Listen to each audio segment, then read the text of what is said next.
действительно, я разговаривал с дагестанцами в 91-92 году, когда ездил в библиотеки и архивы Махачкалы и писал как бы свои курсовую, затем дипломную работу. Ездил в Ингушетию, Нальчик, в Кабардино-Балкарию.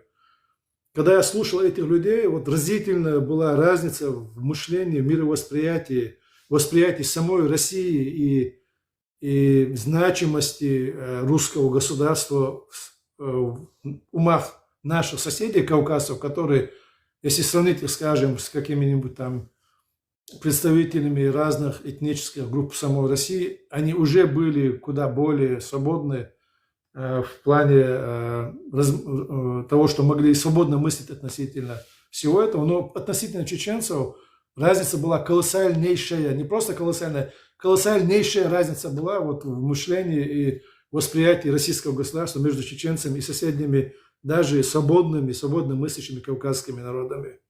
У чеченцев, вот мне это кажется, самое великое достояние, самое большое достояние, то, что тогда имел чеченский народ, и то, что позволило этому чеченскому народу не сомневаться, что можно противостоять этому государству, можно и нужно противостоять его агрессии, его армии. Если бы такой убежденности, такого отношения к этому государству не было бы у чеченцев, в общем, да, ну там, конечно же, были отдельные элементы, о которых сегодня говорил и Данильбек. Если бы это не было бы превалирующим умонастроение чеченцев, чеченского народа, то, конечно же, такой отпор российской армии, который получила в Грозном с ночи 31 декабря 1994 года на 1 января 1995 года, то, конечно же, вот этого отпора не получилось бы. Этого шока для российской армии и политического руководства не случилось бы.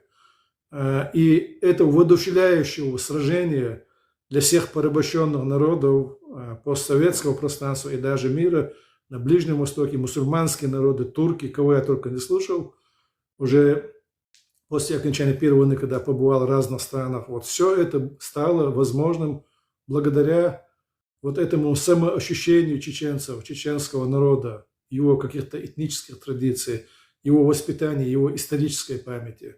Вот это, мне кажется, самым величайшим достоянием, которое имело очень далеко идущие последствия для самих чеченцев. Они вышли из забытия, в которое их ввергло вот это же российское государство. В мире сегодня чеченцы известный бренд, о них знают практически все, во всех странах. И такие же далеко идущие последствия для самого российского государства.